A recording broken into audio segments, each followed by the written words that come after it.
एक साइड हो भाई, सामने हट जाओ बस, पीछे हो जाओ, पीछे थोड़े से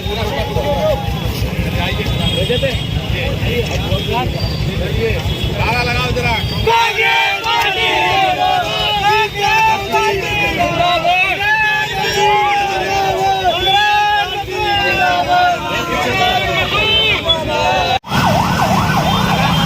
कांग्रेस पार्टी, यूथ कांग्रेस,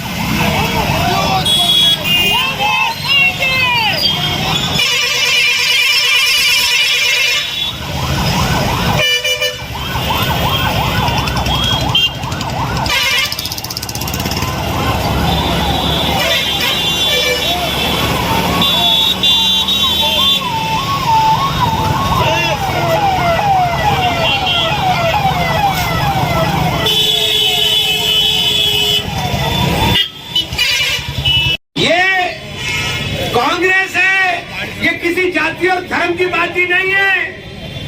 ये पार्टी भारतीयों की पार्टी है। ये पार्टी देश में रहने वाले प्रत्येक नागरिक, चाहे वो हिंदू हो या मुसलमान हो, दलित हो या आदिवासी हो, ये उसकी पार्टी है।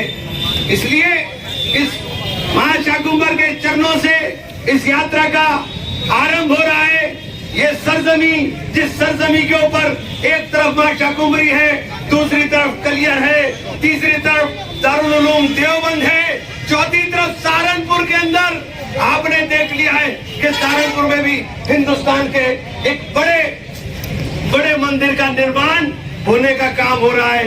ये सहारनपुर की पावन धरती सभी धर्मों को साथ लेकर के चलने वाली है, सभी मजहब के लोगों को साथ लेकर के चलने वाली है। मैं आदरणीय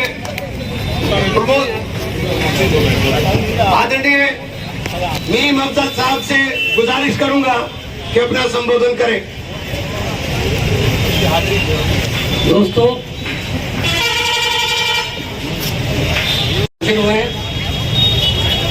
आचार्य प्रमोद कृष्ण जी हमारे साथ आए, उन्होंने आज इसका उद्घाटन किया और अब ये यात्रा शुरू हो गई है। और यात्रा का पहला पड़ाव जो है, जहाँ स्वागत हुआ वो आप लोगों के जरिए हुआ, इसकी हमेशा इसकी यात्रा करेंगे। अभी इमरान मसूद साहब ने इस धरती के बारे में बहुत कुछ आपको बताया। जाहिर है इनसे ज्यादा तो मैं नहीं बोल सकता, लेकिन सहारनपुर का नाम ही बुनियादी तौर पर सहार से बना है, यानी जो सहारा देने वाली जगह है। ये वो जगह है जो सबको सहारा देती है, किसी एक को नहीं। और ये भी बात सही है कि सबसे ज्यादा आशीर्वाद कांग्रेस को यहीं से मिला, पिछले चुनाव में भी और उससे पहले भी। तो मैं ये कहूँगा कि हमने जो यात्रा शुरू की है, इसका मकसद हमारा आपके सामने है। आप देखेंगे कि कल हमारा जो प्रेस में सारा आ रहा है, पहले प्रियंका जी के आह्वान पर ये सब शुरू किया गया है। बुनियादी तौर पर उन्हीं का ये आइडिया था कि हम 3 जगह से यात्रा शुरू करें और उत्तर प्रदेश के अंदर लोगों को जन को जाकर के हम मिलने का काम करें। मैं इस मौके पर बहुत ज़्यादा कुछ ना कहते हुए, चूँकि वक्त बहुत कम है और आगे हमें कई जगह जाना है, तो मैं अपनी बात को यही खत्म करता हूँ। मुख्तसर बात थी जो मैंने कह दी। मंच उपस्थित यहाँ पर जन समूह, जिन्होंने मां शाकुंभरी के चरणों में हमें एक बल दिया कि हम अपनी यात्रा को यहाँ से शुरू कर सके, मैं मां शाकुंभरी को प्रणाम करती हूँ और सहारनपुर की उस धरती को प्रणाम करती हूँ कि जहाँ गंगा उत्तर प्रदेश में कहीं किसी की धरती को सीखती है तो वह सहारनपुर जनपद की धरती है।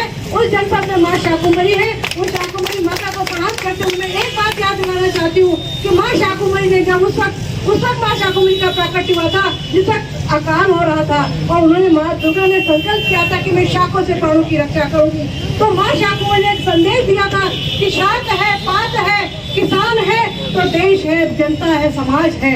तो हम उस किसान की रक्षा के संकल्प को लेकर भी इस यात्रा का प्रारंभ मां शाकुंभरी के चरणों से करने जा रहे हैं और मैं आचार्य प्रमोद कृष्ण जी के चरणों में प्रणाम करते हुए अपनी बात को यही विराम देती हूँ। रूहानी पेशवा हमारे आचार्य प्रमोद कृष्ण जी, आप सबके हद अजीज रहनुमा इमरान मसूद साहब, हमारे मेहमान आए हुए मीम अफजल साहब जो राष्ट्र मेंबर रहे MP के, इस बीच वेस्टर्न यूपी में थोड़ा संघर्ष करते हुए राजस्थान के नौजवान लीडर हमारे भूजन जी, यहाँ पर बैठे हुए हमारे आपके विधायक सैनी साहब।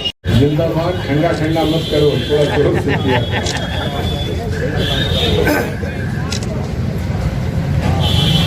तकरीर का वक्त नहीं है और प्रवचन मैं करूंगा नहीं। इमरान भाई ने बड़ा अच्छा शेर पेश किया और उसमें तरमीम करके दी।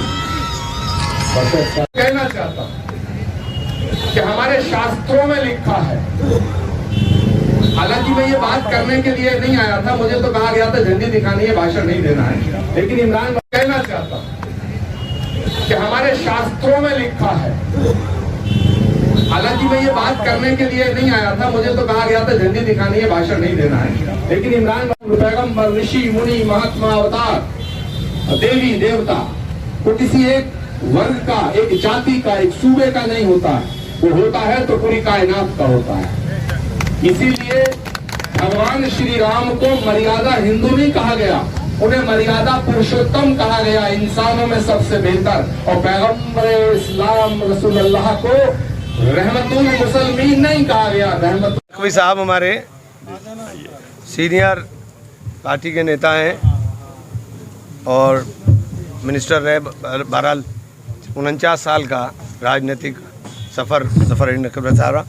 पंडित सतीश शर्मा जी हमारे मिनिस्टर रहे पहले, गजराज भाई हमारे विधायक रहे हापुड़ से, और नरेश सैनी साहब, मजूद अख्तर साहब और मैं। प्रमोद कृष्णन जी पहुंच रहे हैं। हाँ, वो झंडी सलमान साहब पहुंच रहे हैं।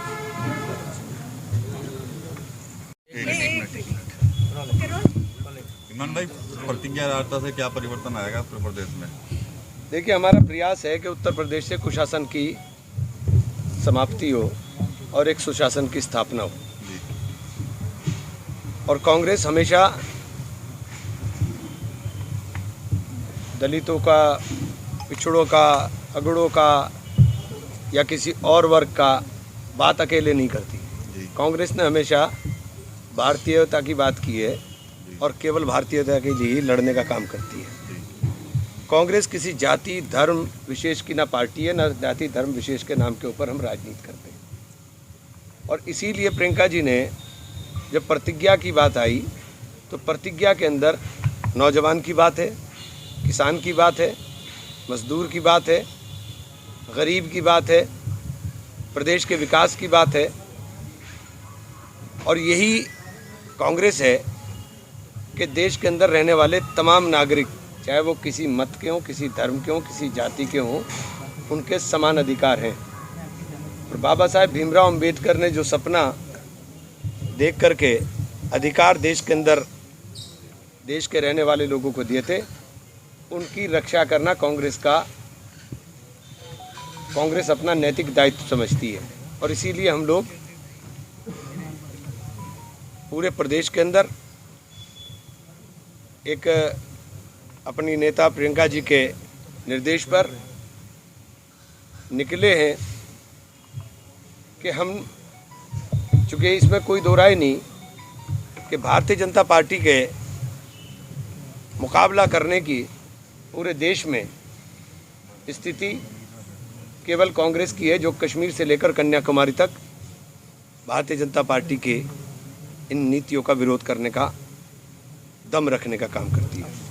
चुनाव जब नज़दीक होता है तो वादे हर बार किए जाते हैं इस तरह के, इस बार भी 7 प्रतिज्ञाएं की गई हैं, तो क्या लगता है कि एक झूठा वादा बताइए जो राहुल गांधी और प्रियंका गांधी का हो कि एक झूठा वादा उन्होंने किया है। ये इस यात्रा को प्रतिज्ञा का नाम क्यों दिया गया है? प्रतिज्ञा इसलिए दिया गया है कि हमने प्रण किया है कि हम इस कुशासन की समाप्ति करेंगे।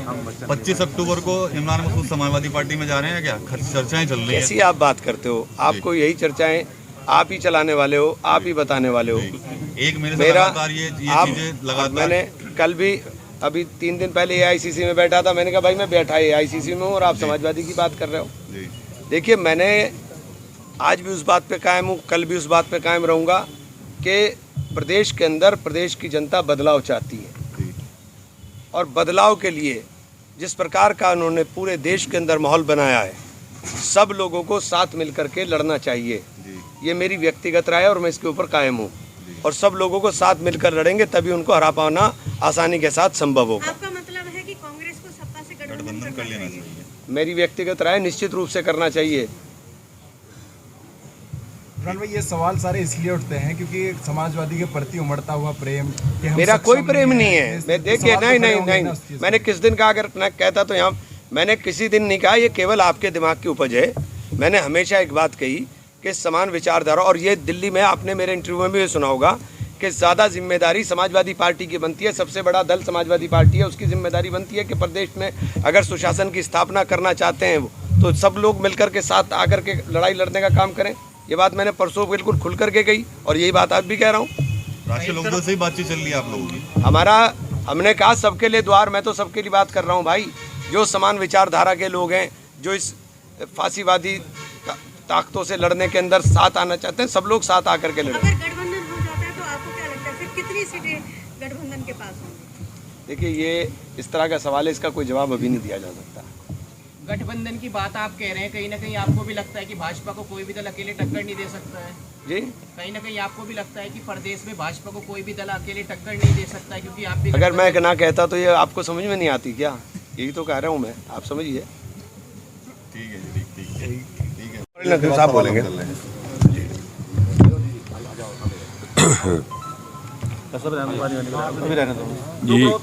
ये कांग्रेस का जो अभियान चल रहा है, इसमें बस की यात्रा शुरू की गई है। 3 यात्राएं हो रही हैं। एक बाराबंकी में प्रियंका गांधी जी ने आज झंडारोहण किया, दूसरी बनारस में हो रही है, तीसरी यहाँ पे हो रही है। इसका मकसद ये है कि जनता को जागरूक करना और जो प्रतिज्ञा हमने करी हैं उनको इम्प्लीमेंट करना हमारा मेन मकसद है चुनाव को देखते हुए।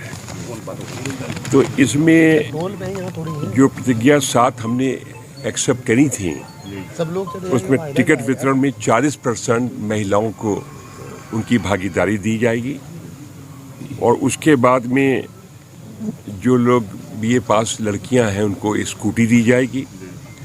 किसानों को का पूरा कर्जा माफ़ किया जाएगा। 2019 में 9 में 72,000 करोड़ रुपया माफ़ किया था, इस बार भी हमने कहा है। और 2500 गेहूं का धान का कीमत ये होना चाहिए 4,000 रुपये। और इसके बाद जितना बिजली का बिल बकाया है उसको माफ़ किया जाएगा। और जो कोरोना के परिवार में पीड़ित हैं उनको 25,000 रुपये दिए जाएंगे और 25,000 रुपये। और इसके साथ साथ में 20 लाख सरकारी नौकरी दी जाएंगी। ये हमारी कांग्रेस की प्रतिज्ञा की गई है। मैनिफेस्टो के अलावा इनको पूरा किया जाएगा। इस संबंध में पूरे उत्तर प्रदेश में रैली निकलेगी।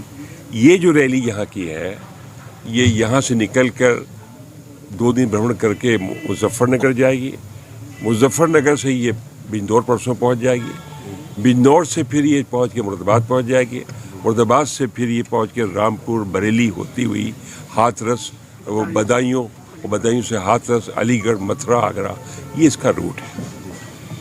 और यहाँ के ऊपर कृष्णन जी जो हैं वो और इमरान साहब इसके इंचार्ज बने हुए हैं। बस मुझे इतनी बात कहना थी जो है, बाकी इमरान साहब अपनी पूरी बात। जफर साहब, ये बताइए कि जिस तरह से प्रतिज्ञा यात्रा के जरिए आज से कांग्रेस ने चुनावी अभियान की शुरुआत कर दी, तो क्या कुछ परिवर्तन आएगा उत्तर प्रदेश के अंदर इस यात्रा के जरिए? देखिए, जनता जागरूक है और वो महसूस कर रही है कि इस वक्त कांग्रेस ही विकल्प बनेगी, क्योंकि सबको लेके चल रही है। तो इस संबंध में उसको जगाना जनता का हमारा काम है। जिस पर और ये हमारे इश्यूज हैं 7-8 जो हम दे रहे हैं, तो जनता को विश्वास पैदा हो रहा है। प्रियंका गांधी जी हर जगह हर मौके पर पहुंच रही हैं, तो इसकी हमको एक क्रेडिट हमको मिलेगा। उत्तर प्रदेश में प्रियंका गांधी काफ़ी एक्टिव हैं, तो क्या लगता है कि प्रियंका गांधी के नेतृत्व में कोई बड़ा बदलाव होने वाला है इस बार यूपी में? क्यों नहीं होगा? हम विपक्ष की भूमिका में आएंगे। मेन विकल्प बनाएंगे, विपक्षी भूमिका नहीं मतलब हम आज हैं विपक्ष की भूमिका में, आएंगे नहीं, अब भविष्य की बात नहीं कर रहे हैं, अभी विपक्ष की भूमिका में हैं और विकल्प हमारा जो है बीजेपी का विकल्प कांग्रेस बनने जा रही है। देखो गठबंधन की किस तरह की कोई चर्चाएं हैं, अभी कोई बातचीत चल रही है उत्तर प्रदेश के अंदर गठबंधन करेंगे किसी पार्टी के? अभी ऐसी कोई बात नहीं, अभी ऐसी बात मैडम लगी मैं सब आप बोलना कांग्रेस ने तिहेड़ विधानसभा को चुना है प्रतिज्ञा यात्रा को शुरू करने के लिए। ये यहाँ पहले नंबर की विधानसभा है। हाँ, ये नंबर 1 शुरू होती है यहाँ के ऊपर, तो इसको यहाँ से शुरुआत कर दी। लेकिन भाजपा तो हमेशा मां शाकंभरी का आशीर्वाद लेके शुरू करती है, तो आपने उन्हें क्यों इग्नोर कर दिया? प्रियंका जी आई तो थी यहाँ, ऐसा और शाकुंभरी से नहीं स्टार्ट कर रहे हैं, शाकुंभरी गेट से स्टार्ट कर रहे हैं हम। और वो भी कर रहा था, और बनारस में उन्होंने पूजा पाठ करने के बाद ही अपनी प्रतिज्ञा करी है। शुरुआत तो बनारस से होती है। अजय इमरान भाई, सबसे ज्यादा कामयाब योजना नहीं, वो मनरेगा, वो कांग्रेस की देन है। अभी वहाँ कितना टाइम लगेगा? आचार्य जी पहुँचने के, आचार्य जी पहुँचेंगे तब कब तक आ जाएंगे? अपनी यात्राएं निकालती है तो इन्हीं से शुरुआत करती है, तो क्या भाजपा की नकल कर रहे हैं आप? देखिए, जहाँ से भी शुरू करते तो सवाल उठता कि यहाँ से क्यों किया गया, लेकिन बेहट उत्तर प्रदेश विधानसभा की गिनती जब शुरू होती है तो बेहट का नंबर 1 आता है। 1 नंबर जहाँ से वहीं से शुरू किया जाए, ये हम लोगों का फैसला था। और भाजपा शुरू करने के बाद भी हार गई यहाँ, ये भी तो बताइए ना। अब ये इनको मालूम होगा, इन्हें बताने की जरूरत नहीं है। क्षेत्र में हारी है भाजपा, इसीलिए हमने बेहट को चुना। लेकिन प्रदेश तो जीती है, तो हार जाएगी सोच जी। हाँ, ये भी ठीक है। साहब, आज प्रतिज्ञा यात्रा शुरू हुई है उत्तर प्रदेश में, तो क्या लगता है कुछ परिवर्तन देखने को मिलेगा इस यात्रा के जरिए? परिवर्तन तो शुरू हो चुका है, और आप देख रहे हैं कि अभी प्रियंका गांधी जी ने जिस तरह उत्तर प्रदेश में मुख्तलिफ इश्यूज़ के ऊपर आवाम में जा कर के, जनता के दरमियान जा कर के सरकार को चुनौती दी, और सरकार को उनकी बहुत बातें माननी भी पड़ी हैं। तो हम ये समझते हैं कि जो परिवर्तन है वो तो शुरू हो गया है। आज हमने एक बात कही जो हमें अभी आचार्य जी ने बताया, ये जो कुछ पॉइंट्स आज बताए गए हैं, इसमें एक सवाल है जो आप में से किसी ने पूछना ही था, मैं पहले से ही जवाब दे देता हूँ कि भाई ये इस बात की क्या गारंटी है कि ये सब पूरे होंगे। जाहिर है सरकार हमारी आएगी तो पूरे करेंगे। इसमें से कम एक वादा तो हम इलेक्शन में ही पूरा कर देंगे, जो पहला वादा है। अगर हम 40% महिलाओं को टिकट देते हैं तो इसका मतलब ये है कि हम पहला ही वादा पूरा कर रहे हैं, और आगे भी हम प्रतिबद्ध हैं, और हमको यकीन है कि हम उसको पूरा करेंगे। भाजपा को रोकने के लिए उत्तर प्रदेश में क्या इससे आप गठबंधन करेगी आपकी पार्टी, या गठबंधन की जरूरत मानते हैं? देखिए, जहाँ तक भाजपा को रोकने का सवाल है, मैं ये समझता हूँ कि उत्तर प्रदेश से मेरा ताल्लुक़ है। यहाँ जो फीडबैक आ रहा है, भाजपा तो रुक गई। अगर कुछ लोगों को गलतफहमी है कि भाजपा दोबारा आने वाली है, तो अपनी गलतफहमी को वो दूर कर लें। भाजपा जा रही है, ये सवाल पूछ सकते हैं आप। तो भाजपा जा रही है, और हमारी पार्टी उसके अंदर स्ट्रगल में पिछले जो 3-4 महीने से हम लोग जो काम कर रहे हैं, उसको उत्तर प्रदेश की जनता की पूरी सराहना मिल रही है। और मैं समझता हूँ कि आने वाले वक्त में बहुत अच्छा वक्त आएगा और भाजपा को जाना पड़ेगा। गठबंधन को लेकर क्या कहें? गठबंधन करने जा रहे हैं उत्तर प्रदेश? देखिए, जब गठबंधन होते हैं तो इसके बारे में पहले से कुछ कहना बड़ा मुश्किल होता है। मैं सिर्फ इतना ही कह सकता हूँ कि सरेदस्त तभी कोई हमारा गठबंधन नहीं है। आपकी पार्टी के नेता तो कहते हैं कि गठबंधन होना चाहिए समाजवादी पार्टी। पता नहीं मुझे कौन कहता है, और बहुत से लोगों की कि कांग्रेस अकेले सत्ता में आ सकेगी? वो तो आप पूछ चुकी हैं, हमने तो पता है। बिल्कुल अकेले लड़कर ही हम आगे बढ़े हैं। इमरान मसूद जो है वो वकालत कर रहे हैं कि समाजवादी पार्टी से गठबंधन। मुझे नहीं मालूम, मैंने इमरान मसूद साहब जहाँ खड़े हुए हैं, मैंने तो खैर उनका कोई बयान ऐसा देखा नहीं, और अगर उन्होंने कहा है तो कुछ होगा उनके जहन में। इस ज़िले के बहुत इम्पोर्टेंट गठबंधन की जरूरत नहीं है, तो समीकरण बदले। देखिए, मैंने ये कभी नहीं कहा कि ज़रूरत नहीं है, लेकिन सरेदस्त अभी तक कोई ऐसा इंडिकेशन नहीं है कि हम किसी से गठबंधन कर रहे हैं। तो आपको लगता है कि अकेले मुकाबला करने के लिए काफी? जब अकेले चलते हैं तभी तो कारवां बनता है, कारवां बन रहा है आहिस्ता आहिस्ता। साहब एक सवाल है, आपने महिलाओं की 30% आरक्षण की बात की, टिकट्स में आप देंगे, आपने स्कूटी और तमाम योजनाओं की भी बात की, लेकिन इस प्रेस कॉन्फ्रेंस में मैं देख पा रहा हूँ जहाँ तमाम कार्यकर्ता हैं, आपके नेता हैं, सिर्फ एक ही महिला सर आगे मिलेंगे आपको। हमारा जो अब ये चल रहा है उसमें आपको दिखाई देंगी महिलाएं। ये बात सही है आपकी कि इस वक्त आपको नज़र नहीं आ रहा है, तो मैं समझूंगा कि जो हमारे मुंतज़मीन हैं वो इसका ख्याल रखेंगे अंदर। क्या सर सिर्फ ये लुभावनी बातें रह जाती हैं, लेकिन ज़मीन पर जब महिलाओं भाजपा से ज़्यादा लुभावनी बातें आज दुनिया में कोई कर रहा है? मोदी जी क्या कहते थे? अब मैं याद दिलाऊँ, हम मोदी जी के लिए यहाँ कॉन्फ्रेंस नहीं कर रहे हैं, हम यात्रा के सिलसिले हैं, वरना मेरे पास इतना लंबा कच्चा चिट्ठा है कि शायद जवाब देना भी मुश्किल हो जाएगा उनको। शुरू से आप देख लीजिए, नोटबंदी से लेकर के और सारे वाक़यात को लेकर के, जीएसटी को लेकर के और टेररिज्म को लेकर के। अमित शाह जी आज कहाँ हैं? श्रीनगर में है ना। कब गए हैं? कितने दिन के बाद गए हैं? पार्लियामेंट में 370 ख़त्म करने के बाद उन्होंने कहा था कि देश से टेररिज्म ख़त्म हो जाएगा। टेररिज्म ख़त्म हुआ, आज कश्मीर में सबसे ज़्यादा बुरा हाल है जो उस ज़माने में था। तो भाजपा से ज़्यादा सुहाने वायदे करने वाला तो कोई है नहीं। हम तो बहुत छोटी शैली में आते हैं उसमें, और हमने तो करके दिखाएंगे। हम आपको 40% जैसे अभी है तो हम इलेक्शन में करके दिखाएंगे, ताकि आपका भी यकीन बने कि हम कुछ कर सकते हैं। प्रोग्राम में पहुंचे, चर्चा थी सभा में आप जा रहे हैं, क्या इस पे विराम लगेगा? मेरी चर्चाएं आपने शुरू की नहीं है, आप ही विराम लगाइए। मैंने तो किसी दिन नहीं कहा मैं सभा में जा रहा हूँ। तो इसमें जो है आज प्रोग्राम है, इसमें इमरान प्रतापगढ़ी पहुंच रहे थे, वो नहीं पहुंच पाए, इसका कारण क्या है? नहीं, किसी का कोई वो नहीं है, पार्टी का निर्देश है, सब लोग अपने अपने कार्यक्रमों में लगे हुए, जो जिसकी जिम्मेदारी वहाँ जाएगा। Thank you.